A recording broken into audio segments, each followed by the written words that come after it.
So we've all heard that the riches are in the niches. For you guys anywhere outside of the US, that also equates to the word niche. It's very important that when you think about niching out, it doesn't mean excluding everyone else. All it means is that you become very proficient and an expert in one particular industry or one particular type of client. So I get the question all the time, how do I find my niche? Well, the best way to start is look at your existing client. You can look for clusters of clients. Perhaps you've got a few lawyers, maybe you've got a few veterinarians, and you understand their systems really well. Maybe you've created a lot of stuff for them, different spreadsheets, different processes, and think about, do you like working with them? Maybe you only have like one specific client that you really enjoy working with. You like the industry, you've learned a lot about it. You could build on that. If you don't have anybody that you're currently really excited about working with, think about, is there an industry out there that you'd love to learn more about? Think about, is there somebody that you've met even in your personal life that has a really cool job? Maybe a photographer, and you've never had a photographer client, but you think the job is really cool. You could do some research on what's involved in the industry, what's going on in that industry, what are their biggest struggles? How could you help them with some of those struggles? Is it cash flow? Is it understanding their numbers? There's all sorts of things that you can find out if you do a little digging. But what you want to make sure you do is work with somebody,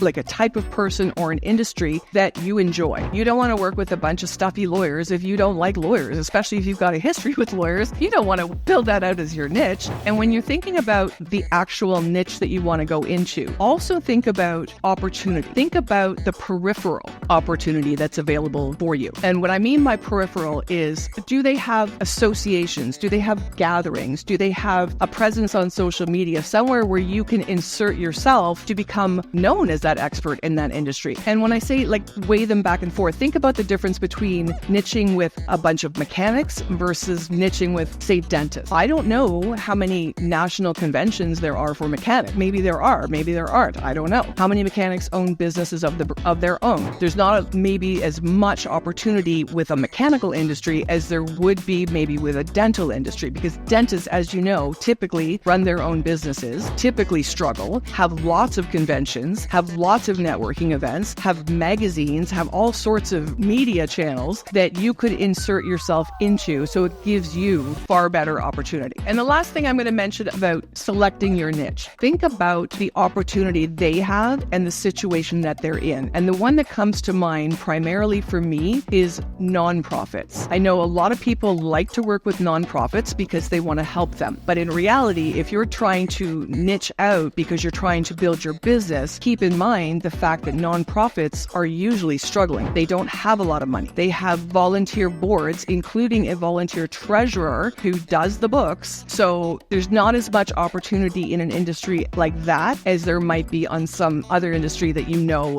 there's lots of money flying around. They may not know how to manage it properly, but at least the opportunity is there to be able to afford your services. So keep those things in mind.